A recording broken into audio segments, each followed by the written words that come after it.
Welcome to Sailekha's kitchen YouTube channel. நான் நேற்று ஒரு பதிவு போட்டிருந்தேன். குழந்தைங்க எந்த வயசில் பேசுவாங்க, பேசாத குழந்தைங்களுக்கு என்ன மாதிரி பிரச்சனைலாம் இருக்கும், அதை எப்படி சரி பண்ணலாம் அப்படின்ற மாதிரியாக சொல்லியிருந்தேன். அந்த வீடியோ நான் எதுக்காக போட்டிருக்கேன் அப்படிங்கிற காரணத்தை சொல்கிறதாக சொல்லியிருந்தேன். அந்த வீடியோவோட லிங்க் வந்து டிஸ்கிரிப்ஷன் பாக்ஸில் கொடுக்குறேன், தேவைப்பட்டால் செக் பண்ணிக்கோங்க. ஸோ இப்போ இந்த வீடியோ எதுக்காக அப்படிங்கிறத நம்ம கேட்டுடலாமா? குழந்தைங்க 1.5 வயசுக்கு மேலே அம்மா அப்பா அப்படின்னு சொல்லி பேச ஆரம்பிப்பாங்க இல்லையா? அதுக்கப்புறம் கொஞ்ச நாள் கழித்து பார்த்திங்கன்னா ஒரு சில வார்த்தைகள் வந்து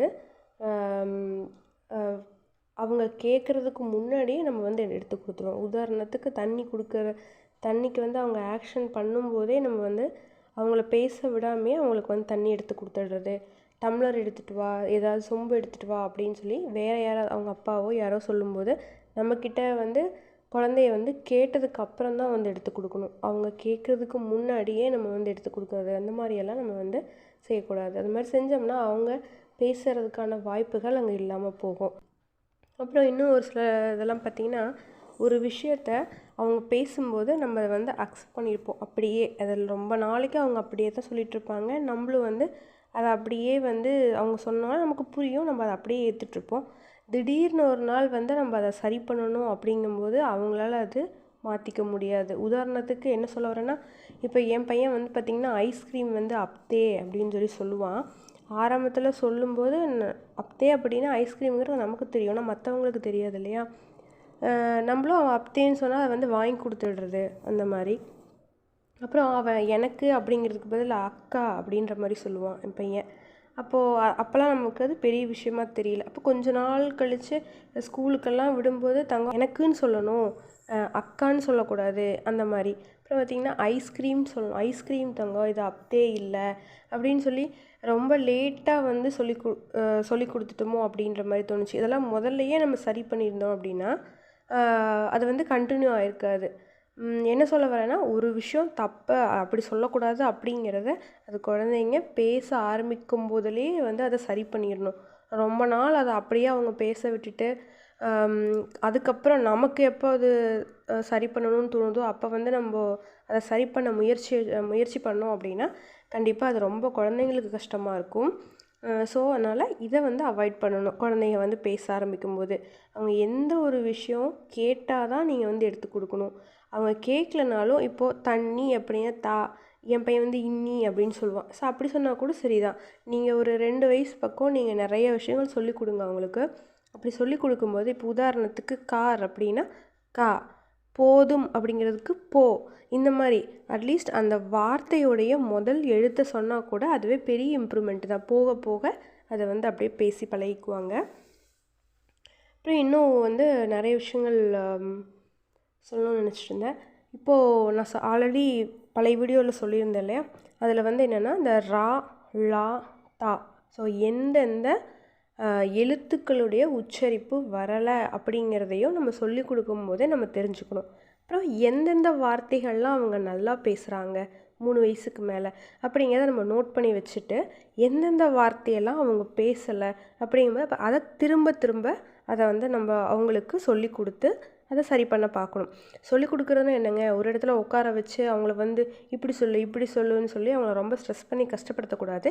எப்பெல்லாம் வாய்ப்பு கிடைக்குதோ அந்த வார்த்தையை வந்து திரும்ப உதாரணத்துக்கு சாப்பாடு ஊட்டும்போது போதும் அப்படிங்கிறத என் பையன் சின்ன பையன் 2 வயசு ஆச்சு, அவன் போ அப்படின்னு சொல்லுவான்.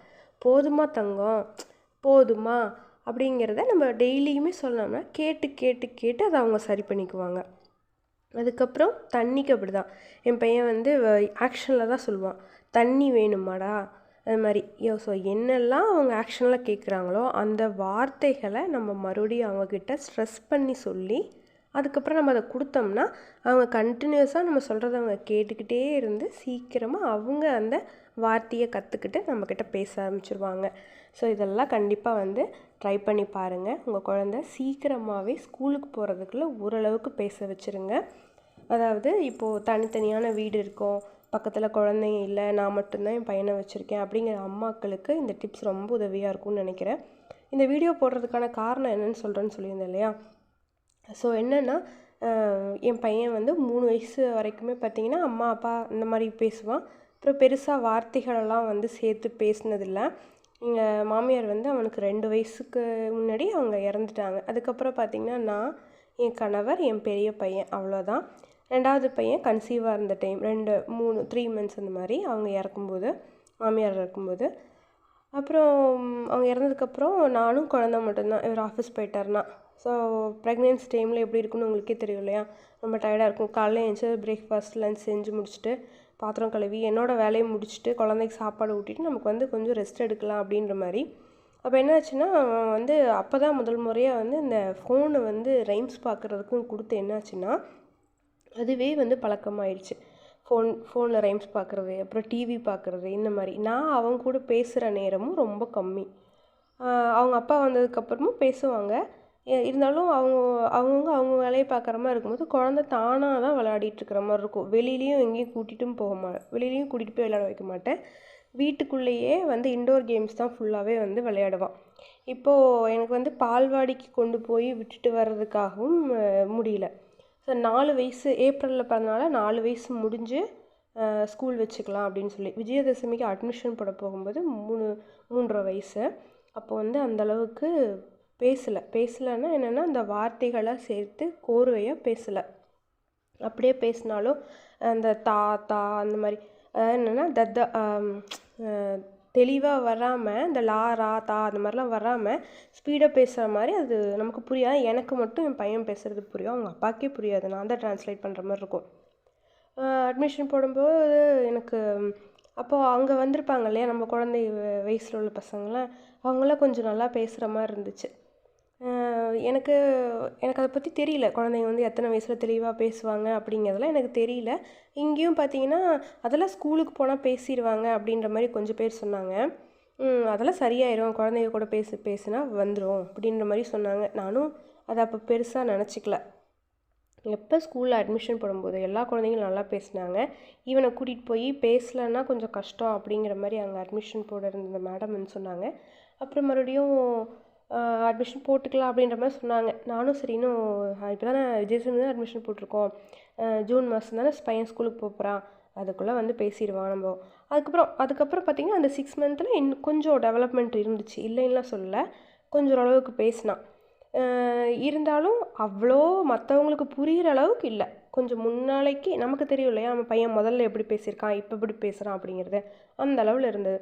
அப்புறம் ஸ்கூலுக்கு வந்து ஜூன் மாதத்தில் வந்து போனார். ஃபஸ்ட்டு ஒரு 3 டேஸ் வந்து 2 ஹார்ஸ் மட்டும் வந்து கிளாஸில் வச்சு அனுப்பிச்சி விட்டாங்க. அப்புறம் ஒரு 3 டேஸ் கழித்து வந்து என்ன சொன்னாங்கன்னா பஸ்லேயே வந்து அனுப்பிச்சிக்கலாம் அப்படின்னு சொல்லி. ஸோ மொதல் நாள் வந்து சரி காலைல ரொம்ப நேரமாக 7 மணிக்கு வந்து பஸ்ஸெலாம் அனுப்புனான்னு சொல்லி கொண்டு போய் விட்டுறலாம், ஈவினிங் வந்து பஸ்ஸில் வந்து அனுப்பிச்சி விட சொல்லிடலாம் அப்படின்ற மாதிரி கொண்டு போய் விட்டாச்சு. பையன் வந்து ஃபஸ்ட் நாள் வந்து பஸ்ஸில் வந்து தனியாக வந்தான். ரைட், அன்றைக்கி அப்படியே போயிடுச்சு.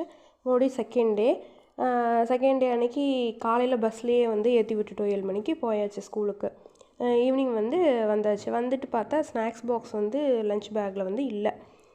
எங்கே தங்கம் ஸ்நாக்ஸ் பாக்ஸை காணோம் அப்படின்னா என்ன சொல்கிறான்னா, ஒரு அண்ணான்னு சொல்கிறது வந்து புரியுது, வந்து தலைமுடியை அது வந்து ஆக்சுவலாக சொல்கிறா, தலைமுடியை வந்து இழுத்துட்டு இடுப்பில் வந்து உதச்சி டப்பா வந்து எடுத்துகிட்டு போயிட்டாங்க அப்படின்னு சொல்லிட்டு.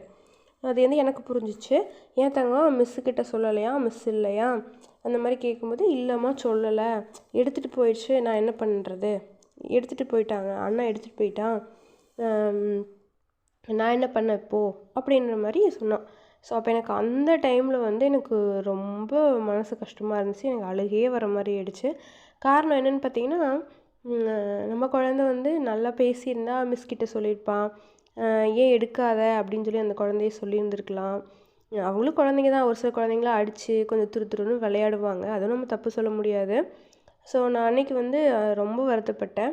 அப்புறம் அதை நான் பெரிய இஷ்யூ ஆக்கல. நான் மறுநாள் வந்து ஸ்நாக்ஸ் டப்பா வந்து வேறு கொடுத்து விட்டேன். ஒரு 2 நாள் கழித்து வந்து பார்த்திங்கன்னா ஸ்நாக்ஸ் டப்பா வந்துச்சு. ஸோ அதுக்கப்புறம் அந்த மாதிரி ஒரு இன்சிடென்ட் நடக்கலை.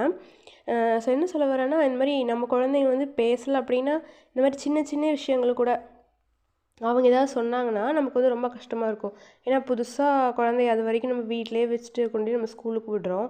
அப்புறம் அவங்க இந்த மாதிரியெல்லாம் ஏதாவது சொன்னாங்கன்னா, ஐயோ நம்ம குழந்தை வந்து தெளிவாக பேசலை, அதனால தான் இந்த மாதிரி மற்ற குழந்தைங்க ஏதோ பண்ணுறாங்க போல் அப்படி ஸோ மற்ற குழந்தைங்க சொன்னால் நீங்கள் தப்பாக நினைக்க வேணாம். ஒரு சில குழந்தைங்க கொஞ்சம் குறும்பாக இருப்பாங்க, அவ்வளோதான். எல்லாருமே குழந்தைங்க தான் நமக்கு.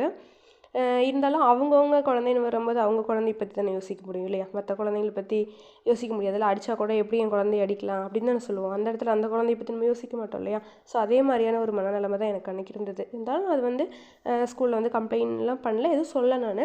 அதுக்கப்புறம் அது நார்மல் ஆகிடுச்சு. அப்புறம் கொஞ்சம் கொஞ்சம் போக போக ஒரு 1 மந்த் எல்லாம் கழித்து பார்த்திங்கன்னா கொஞ்சம் கொஞ்சம் இம்ப்ரூவ்மெண்ட் இருந்துச்சு. ஆனால் படிக்கிறதுலலாம் எந்த இதுவுமே இல்லைங்க. என் பையன் வந்து சூப்பராக வந்து படிச்சுக்குவான். அதுக்கப்புறம் வந்து பார்த்திங்கன்னா ஸ்கூலில் வந்து competition, Tamil story telling competition, அது மாதிரி இங்கிலீஷ் ரைம்ஸு, பாரதியார் பாடல், இந்த மாதிரி மந்த்லி ஒன்ஸ் வந்து பார்த்திங்கன்னா காம்படிஷன் வந்து இருக்கும். அப்போ ஃபஸ்ட்டு போன 1 மந்த்லேயே பார்த்திங்கன்னா தமிழ் ஸ்டோரி சொல்ல சொன்னாங்க. நான் வந்து என் பையனுக்கு சொல்லி கொடுத்தேன். அவன் வந்து சொன்னான். ஆனால் அது வந்து எனக்கு மட்டும்தான் புரியும், மற்றவங்களுக்கு புரியாது. ஸோ அதனால சரி வேணாத்தவங்க மற்றவங்க புரியலன்னா ஏதாவது இதாக இருக்கும்ல. பையன் வந்து நம்ம சொல்கிறது புரியல அப்படின்னா அவன் பேசவே மாட்டான். அந்த மாதிரிலாம் ஆகக்கூடாது அப்படிங்கிறதுக்காக நான் வந்து கலந்துக்க வைக்கல. அது அப்படியே கண்டினியூ ஆச்சு. ஒரு 4-5 மாதம் கழிச்சு வந்து பார்த்திங்கன்னா பாரதியார் பாடல் சொல்கிற மாதிரி ஒரு காம்படிஷனு. நான் அழகாக சொல்லிக் கொடுத்தேன். என் பையன் ரொம்ப அழகாக சொன்னான். மனப்பாடமாக எல்லா லைனையுமே மிஸ் பண்ணாமல் சொன்னான். ஆனால் என்ன பிரச்சனைனா அவனோட உச்சரிப்புகள் வந்து தெளிவாக இல்லாதனால என்னாச்சு, ஆனால் டைரியில் வந்து காம்படிஷனுக்காக பேரும் வந்து எழுதி கொடுத்து தான் அனுப்பிச்சிருந்தேன். ஈவினிங் வந்து கேட்டேன், நீ சொன்னியா தங்கம் அப்படின்னு சொல்லிட்டு. இல்லைம்மா நான் சொல்லலை, மிச்சி சொல்லலை அப்படின்ற மாதிரி அழகாக அவரோட இதில் சொன்னார். அதுக்கப்புறம் சரி தங்கம் சொல்லலைன்னா பரவாயில்ல, நீங்கள் அம்மா கிட்ட சொல்லுங்கன்னு சொல்லி அவங்க சொல்ல வச்சு ஒரு சாக்லேட் கொடுத்தேன். ஸோ அவங்க மிஸ் வந்து ஏதாவது யோசிச்சிருக்கலாம், தெளிவாக புரியல மற்றவங்களுக்கு அப்படிங்கிறதுனால. ஸோ அதனால் அதையும் நான் அவங்கள்ட்ட கேட்கல. இப்போ என்ன சொல்ல வரேன்னா, என் பையன் வந்து எல்லாமே சொன்னான். அந்த 17 லைன்ஸுமே மனப்பாடமாக இதுக்கடுத்து இந்த லைனுன்னு சொல்லிட்டு சொன்னான். அது பாரதியார் பாடலில் அச்சமில்லை இருக்கு இல்லையா? ஸோ அதை வந்து அழகாக சொன்னான். ஆனால் என்னென்னா தெளிவாக இல்லைன்னா அதை வந்து போய் ப்ரெசன்டேஷன் வந்து பண்ண முடியாது, மற்றவங்களுக்கு முன்னாடி வந்து நின்று சொல்ல முடியாது அந்த மாதிரி. ஸோ இந்த மாதிரியெல்லாம் அவாய்ட் பண்ணோம் அப்படின்னா நம்ம குழந்தைங்கள ஸ்கூலுக்கு போகிறதுக்குள்ளே நம்ம கொஞ்சம் நல்லா பேச வைக்கிறது ரொம்ப நல்லது. ஸோ அதுக்கான எஃபர்ட்டை வந்து நீங்கள் இப்போயே ஸ்டார்ட் பண்ணுங்கள். ஏன்னா நான் வந்து இந்த கஷ்டங்கள்லாம் வந்து கடந்து வந்திருக்கேன். இப்போ என் பையன் நல்லா பேசுகிறான், நிறைய விஷயங்கள் பேசுகிறான். சின்ன சின்ன திருத்தம் மட்டும்தான் பண்ண வேண்டியிருக்கு. இப்போ இந்த மாம்பழம் அந்த மாதிரியெல்லாம் சொல்கிறான். அது மாதிரி காய்கறிகளோட பேர் எல்லாமே சொல்கிறாரு, பறவைகளோட பேர் சொல்கிறான். இப்போ நிறைய இம்ப்ரூவ்மெண்ட் இருக்குது. இப்போ என்ன சொல்ல வரேன்னா, இப்போ ஸ்கூலுக்கு போய் இப்போ ஒரு 7 மாதம் கம்ப்ளீட் ஆகிருக்கு. இந்த 7 மாதத்துலேயே வந்து இவ்வளோ இம்ப்ரூவ்மெண்ட் வந்து கொண்டு வர முடியும் பேச்சில் அப்படின்னா, நம்ம ஒரு 2 வயசுக்கு மேலே 3.5 வயசுக்குள்ளே கொஞ்சம் நிறைய விஷயங்கள் சொல்லி கொடுத்தோம்னா ஈஸியாக பேசி ஸ்கூலுக்கு போகிறதுக்குள்ளே, சிலர்லாம் 3.5 வயசுலேயே வந்து வச்சுருவாங்க, சிலர் 4 வயசில் வைப்பாங்க ஸ்கூலுக்கு. அதனால் என்ன சொல்கிறேன்னா, முதல்லையே நம்ம கொஞ்சம் ட்ரெயின் அப் பண்ணி குழந்தைய வந்து பேச வச்சிட்டோன்னா ஸ்கூலுக்கு போகும்போது எந்த பிரச்சனையும் இல்லை, படிக்கிறதுலையும் படிச்சுக்குவாங்க. இந்த மாதிரி காம்படிஷன் வந்தாலும் நம்ம அவங்களுக்கு அழகாக சொல்லிக் கொடுக்கலாம்.